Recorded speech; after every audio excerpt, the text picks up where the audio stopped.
Você já sentiu que o seu tempo acabou e que a vida está apenas assistindo você envelhecer enquanto suas promessas apodrecem na prateleira? Existe um peso muito específico no silêncio de Deus, um peso que parece esmagar qualquer tentativa de otimismo. Imagine estar na pele de uma mulher que ouviu, décadas atrás, que seria mãe de nações, mas que hoje olha para o espelho e só enxerga as marcas profundas que o deserto e a espera deixaram em seu rosto. Esse é o ponto onde a maioria de nós desiste. É o lugar onde a esperança vira uma forma de tortura. Eu quero que você se coloque, por um momento, atrás da cortina de uma tenda, no calor sufocante do meio-dia, ouvindo pessoas falarem sobre o seu futuro, como se você ainda tivesse um. A história de Sara começa muito antes daquele riso famoso que todos conhecem. Ela começa no vazio. Para nós, hoje, o tempo é medido por relógios digitais e calendários. Mas para ela, o tempo era medido por ciclos que não traziam nada. Imagine passar 1, 2, 10, 40 anos esperando por algo que a sua biologia diz que é impossível. A lógica humana é uma prisão muito eficiente. Ela nos diz o que podemos e o que não podemos fazer baseada no que vemos. E o que Sara via era um corpo cansado e um marido com 100 anos de idade. Quando a gente fala sobre fé, muitas vezes pintamos um quadro colorido e fácil. Mas a verdade é que a fé de Sara foi forjada no escuro, no cansaço de ser a esposa de um visionário, enquanto ela mesma carregava um ventre seco. Muitas vezes, a gente se esconde atrás de cortinas simbólicas, assim como ela se escondeu na entrada da tenda quando os 3 visitantes chegaram. Aquela tenda não era apenas um abrigo contra o sol. Era o esconderijo de uma mulher que não queria mais ser exposta ao ridículo de acreditar. Existe uma estratégia de sobrevivência em parar de esperar. Se você não espera nada, você não se decepciona. Se você aceita que o seu tempo passou, a dor da ausência se torna um pouco mais suportável. Sara estava ali, ouvindo o que não deveria, protegida pelo pano da tenda, mas totalmente desprotegida diante da palavra que estava prestes a ser lançada. Quando o visitante disse que, daqui a 1 ano, ela teria um filho, algo dentro dela quebrou. E não foi a dúvida comum, foi algo mais profundo. Aquele riso de Sara, que a Bíblia registra com tanta honestidade, é o riso mais humano que existe. Não era um riso de deboche contra Deus, era o riso do cansaço.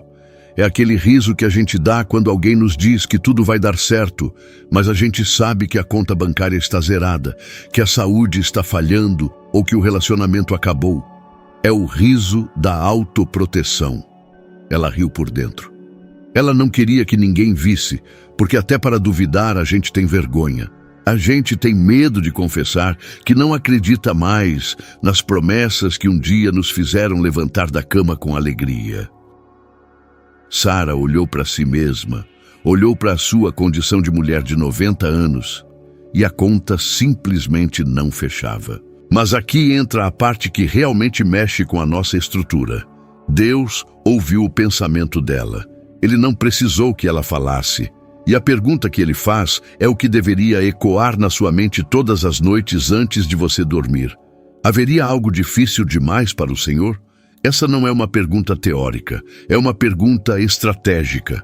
Deus estava confrontando a lógica de Sara com a natureza dele. O que ela chamava de fim, ele chamava de cenário. O que ela chamava de impossível, ele chamava de oportunidade para mostrar quem manda no tempo. Nós temos o hábito de colocar Deus dentro de uma caixa de possibilidades humanas. A gente acha que se o médico disse que não tem jeito, ou se o advogado disse que a causa está perdida, o céu também assinou embaixo. Mas a lição aqui é que o decreto de Deus não precisa de autorização da sua realidade atual para se cumprir. Imagine o choque de perceber que a sua descrença não anula o que Deus planejou. Muitas vezes, a gente acha que precisa ter uma fé inabalável, sem nenhuma rachadura, para que algo aconteça. Mas Sara duvidou. Sara riu. Sara até tentou mentir depois, dizendo que não tinha rido porque ficou com medo. E ainda assim, a promessa permaneceu de pé. Isso nos ensina que a fidelidade de Deus depende do caráter dele, não da nossa perfeição emocional. Ele é o autor da história, e às vezes, ele nos deixa chegar ao ponto zero, ao ponto da esterilidade total, para que quando o milagre acontecer, não reste dúvida de que não foi sorte, não foi tratamento médico e não foi coincidência. Foi a mão dele rasgando o véu do impossível. Eu sei que você talvez esteja rindo por dentro agora, assim como ela. Talvez você esteja pensando que esse papo de promessa é muito bonito para quem está de fora, mas que a sua realidade é dura demais. A lógica do mundo diz que você deve ser realista. O mundo valoriza quem tem os pés no chão. Mas o que Sara descobriu é que o chão onde a gente pisa é propriedade de quem criou o universo. E se ele decidir que naquele chão seco vai brotar vida, a terra vai ter que obedecer.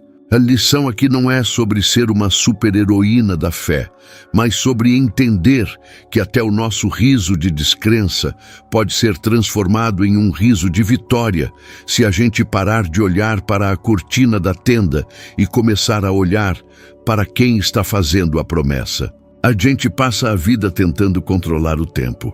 A gente faz planos para os 20, para os 30, para os 40 anos. E quando o tempo foge do nosso controle, a gente entra em desespero. Sara viu o tempo fugir por quase um século. Ela viu as outras mulheres terem filhos, viu as gerações passarem e ela continuava ali, sendo apenas a esposa de Abraão. Mas no plano de Deus, ela não era apenas um detalhe na história do marido. Ela era a peça-chave para uma linhagem que chegaria até Jesus. A demora não era um castigo, era uma preparação para algo tão grande que precisava de um fundamento sobrenatural. Se Isaac tivesse nascido quando ela tinha 20 anos, ele seria apenas mais um filho. Nascendo aos 90, ele se tornou uma prova viva de que a palavra de Deus é a autoridade final sobre a matéria e sobre os anos. Então, eu te pergunto, o que na sua vida hoje parece tão morto que você já começou a rir da possibilidade de uma mudança? O que você já enterrou e colocou uma pedra em cima para não ter que lidar com o cheiro da decepção? Sara nos ensina que o riso da amargura é apenas o rascunho do riso da celebração. Deus não se ofende com a sua humanidade. Ele não se assusta com a sua lógica limitada. Ele apenas pede que você permaneça na tenda, porque o que ele vai fazer não depende da sua força, mas da voz dele que comanda os ventos e as estações. A partir do momento em que ele pergunta se existe algo difícil demais para ele, o jogo muda. O silêncio dele deixa de ser um vazio e passa a ser uma gestação silenciosa de algo que ninguém vai conseguir explicar. Você consegue perceber como aquela dúvida dela, por mais feia que parecesse no momento, era o palco perfeito para o que estava vindo? Se a promessa de um filho parecia uma piada para uma mulher de 90 anos, o que acontece quando essa piada se torna um choro de bebê no meio da noite? O que acontece é que o impossível ganha um rosto, ganha um nome e, principalmente, ganha voz. Quando aquele choro agudo rompe o silêncio da madrugada na tenda de uma mulher de 90 anos, o mundo inteiro ao redor dela é obrigado a se calar. Sabe aquela sensação de quando o que você mais temia não aconteceu, mas o que você mais sonhava finalmente se materializou? É um choque que paralisa e liberta ao mesmo tempo. Naquele momento, a piada que Sara sentiu que a vida estava contando para ela se transformou na maior declaração de amor e poder que um ser humano poderia receber diretamente do Criador. O riso dela mudou de cor e de textura. Ele deixou de ser um escudo de proteção contra a decepção e se tornou um hino de vitória que ecoa até os dias de hoje para cada um de nós que sente que o relógio é um inimigo cruel. Eu quero que você imagine o peso de segurar nos braços a prova física de que Deus não esqueceu o seu endereço. Isaac não era apenas um bebê, ele era o testemunho vivo de que o tempo de Deus não é uma estrada em linha reta onde as coisas simplesmente se perdem no passado. Para Deus, o tempo é uma ferramenta, não um limite. Muitas vezes, a gente gasta uma energia absurda tentando recuperar anos perdidos, tentando consertar escolhas que deram errado ou lamentando as oportunidades que a idade nos roubou. Mas a lição final da vida de Sara é sobre a redenção do tempo. Quando Deus decide agir, Ele condensa décadas de espera em um único momento de glória que compensa cada lágrima derramada no travesseiro. Ele tem o poder de fazer os seus últimos anos serem muito mais produtivos, alegres e cheios de propósito do que todos os seus primeiros anos juntos. Isaac significa riso, e isso é de uma profundidade absurda. Deus poderia ter escolhido qualquer nome, mas Ele escolheu justamente o nome que lembraria a Sara, todos os dias, que ele teve a última palavra sobre a dúvida dela. Cada vez que ela chamava o filho, ela estava declarando que a fidelidade de Deus é maior do que a nossa lógica. Isso nos mostra que Deus não quer apenas nos dar a bênção. Ele quer mudar a nossa identidade e a forma como a gente enxerga a nossa própria história. O nascimento daquele menino foi o selo de que, quando o Senhor faz uma promessa, Ele empenha o seu próprio nome nela. Ele não depende de você ter saúde, de você ter dinheiro ou de você estar na idade certa segundo os padrões da sociedade. Ele só precisa que você permaneça no caminho, mesmo que seja tropeçando, mesmo que seja rindo de nervoso no canto da sala. Muitas pessoas olham para a história de Sara e focam apenas no milagre biológico. Mas o argumento central aqui é o caráter de Deus como o restaurador de tudo o que foi considerado morto. Pense comigo, o que na sua vida hoje tem cheiro de final? Qual área do seu coração você já trancou e jogou a chave fora porque dói demais olhar para lá? O que a história de Sara grita para o nosso interior é que o tarde demais é uma expressão que não existe no dicionário do céu. Jesus, quando caminhou entre nós, reforçou isso o tempo todo. Ele curou quem estava doente há 18 anos. Ele ressuscitou quem já estava no sepulcro há 4 dias. Ele sempre escolhia o momento em que a esperança humana já tinha virado cinzas para mostrar que o fogo dele ainda estava queimando. A gente vive em uma cultura que idolatra a juventude e a rapidez. Se algo não acontece logo, a gente acha que falhou. Se o sucesso não vem até os 30 anos, a gente se sente um fracasso. Mas a economia do reino de Deus funciona de um jeito diferente. Às vezes, o Senhor permite que a sua situação chegue ao extremo da incapacidade para que ninguém, absolutamente ninguém, possa dizer que você conseguiu pelo seu próprio mérito. Se Sara tivesse tido Isaac na juventude, as pessoas diriam que era o vigor dela. Como ela o teve na velhice, todos tiveram que admitir que era a mão do Senhor. A sua espera não é um vazio, é um palco que está sendo montado. Quanto maior a demora, maior tende a ser a demonstração da força de Deus quando as cortinas finalmente se abrirem. Eu fico pensando no que Sara sentia enquanto amamentava aquele menino. Ela olhava para suas mãos envelhecidas, segurando aquela pele nova e macia, e percebia que Deus tinha devolvido a ela a capacidade de gerar.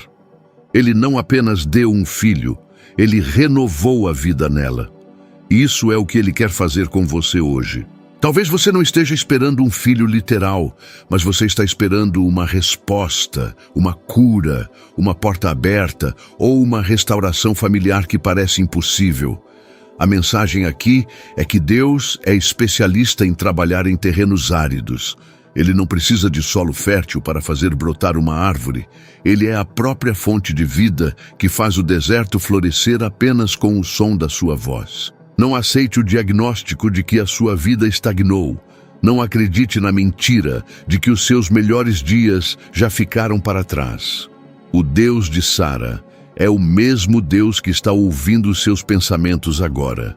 Ele sabe o nome da sua dor e Ele sabe exatamente o momento em que o seu choro de agonia vai se transformar em um choro de vida nova. A lição de Sara nos ensina a ter uma postura de expectativa santa. Se Ele prometeu, o universo inteiro vai ter que se reorganizar para que a palavra dele se cumpra. A matéria obedece ao Criador. O tempo se curva diante do Eterno, e a sua história não termina no silêncio da espera. Ela termina no som do riso da celebração. Imagine o impacto disso na sua vizinhança, na sua família, no seu trabalho. Quando as pessoas que viram o seu deserto começarem a ver os seus frutos, elas terão que reconhecer que existe um Deus em Israel que cumpre o que diz. A vitória de Sara não foi apenas dela. Foi uma luz para todos ao redor. Da mesma forma, o que Deus vai fazer na sua vida servirá de combustível para a fé de muitos que estão prestes a desistir. Você está sendo preparado para ser um testemunho vivo de que a impossibilidade é apenas uma palavra que Deus usa para começar a trabalhar. Segurar o seu Isaque nos braços vai ser a sensação mais recompensadora da sua existência. E naquele dia, você vai olhar para trás e entender que cada segundo de espera valeu a pena. Porque a qualidade da alegria que Deus dá não se compara a nada que a gente consiga fabricar por conta própria. A fidelidade dele é o solo firme, onde você pode descansar o seu coração cansado hoje. Descanse na certeza de que aquele que começou a boa obra é fiel para completá-la, independentemente de quantos anos tenham passado ou de quão difícil pareça o cenário. Essa jornada pelas mulheres da Bíblia está apenas começando e cada história guarda um segredo diferente sobre como Deus age em nós. Você já parou para pensar que o que aconteceu com Sara foi o rascunho de algo ainda maior que Deus faria séculos depois? Se essa mensagem tocou o seu coração e te deu aquele fôlego extra para continuar esperando pela sua promessa, não guarda isso só para você. Deixa o seu like aqui embaixo, porque isso ajuda a levar essa palavra para mais pessoas que também estão no deserto. Se inscreve no canal para não perder as próximas histórias dessas mulheres incríveis que mudaram o mundo com a sua fé. E comenta aqui, qual é a promessa que você está esperando Deus cumprir? Vamos criar uma corrente de encorajamento nos comentários. E não para por aqui, viu? Tem outros vídeos aqui no canal que vão te ajudar a mergulhar ainda mais fundo nesses ensinamentos. Te espero no próximo episódio.